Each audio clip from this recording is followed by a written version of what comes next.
বিশ্বনাথ আৰু গোলাঘাটৰ দৰে যোৰহাটৰ শ্বহীদ পৰিয়াললৈ ল'লে কঠোৰ সিদ্ধান্ত শ্বহীদ পৰিয়ালে ঘূৰাই দিলে ৰজাঘৰীয়া সন্মান শ্বহীদ বিপিন বৰা শ্বহীদ সাদিৰুল আমিন শ্বহীদ অম্বেশ্বৰ বৰা নবীন গগৈ শ্বহীদ জিতেন দত্ত আতাউৰ ৰহমান শ্বহীদ অৰুণ গগৈ শ্বহীদ প্ৰবীণ ভট্টাচাৰ্য আৰু শ্বহীদ হেমন্ত দত্তৰ পৰিয়ালে ঘূৰাই দিলে ৰজাঘৰীয়া সন্মান নাগৰিকত্ব সংশোধনী বিধেয়কৰ বিৰোধিতা কৰি অসম চুক্তি উলংঘনৰ অভিযোগেৰে ঘূৰাই দিয়া হয় এই সন্মান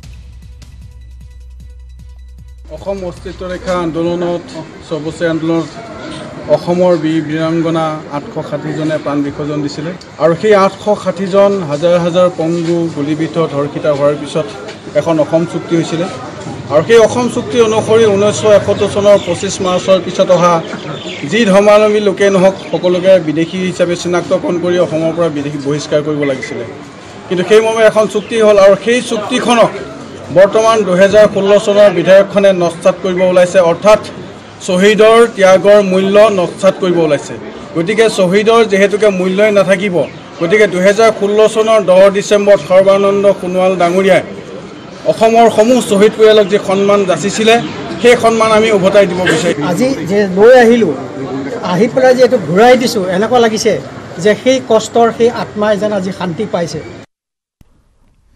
ৰাজ্যবাসীৰ দীৰ্ঘদিনীয়া সপোন পূৰণ হোৱাৰ পথত 9 তাৰিখে শুভাৰম্ভ হ'ব বহু আকাংক্ষিত এইমছৰ নিৰ্মাণ কাৰ্য দেশৰ প্ৰধানমন্ত্ৰী নৰেন্দ্ৰ মোদীয়ে ভূমি পূজন কৰিব চাংচাৰী জলাহত 9 ফেব্ৰুৱাৰীত চাংচাৰীলৈ আহিব প্ৰধানমন্ত্ৰী নৰেন্দ্ৰ মোদী চাংচাৰীৰ 571 বিঘা ভূমি চলিছে ভূমি পূজন আৰু ইয়াক লৈ এতিয়া যুদ্ধকালীন প্ৰস্তুতি জিলা প্ৰশাসন তথা বিজেপি নেতা কৰ্মীৰ তৎপৰতাত নিৰ্মাণ কৰা হৈছে 3খনকৈ হেলিপেড বৃহৎ আকাৰৰ ৰভা 3 লাখাধিক লোকৰ সমাগম হোৱাৰ লক্ষ্য বান্ধি লৈছে ৰাজ্যিক বিজেপিয়ে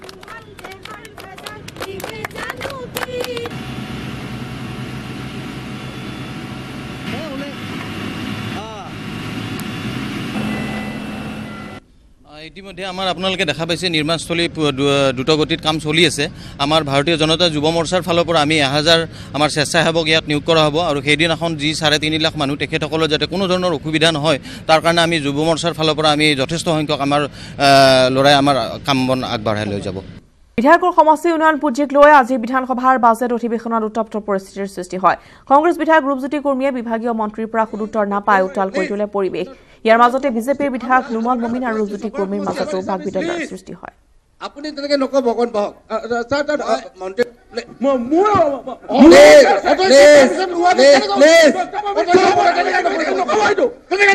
হাউচ এনেকৈ চলিব পাৰে নেকি doctor Momin please sit down please sit down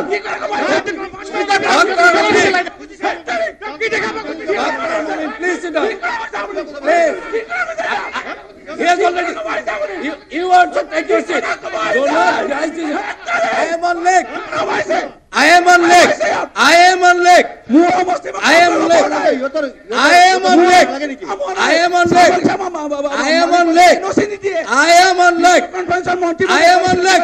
Why you are shouting? No, moi asu. Please sit down. Please sit down. Please sit down. Please sit down. No, you cannot shout like this. I am on leg. You understand? I am on leg. You must sit down. I am on leg. I am on leg. Why you are shouting like this? Mr. Kurmi. Mr. Kurmi. Mr. Kurmi. Please control him. Please control him. Otherwise I will take it to take action. Please control him. Please control him. Please control him. Mr. Hussain. Please control him. Please control. Please sit down. I ask you to sit down.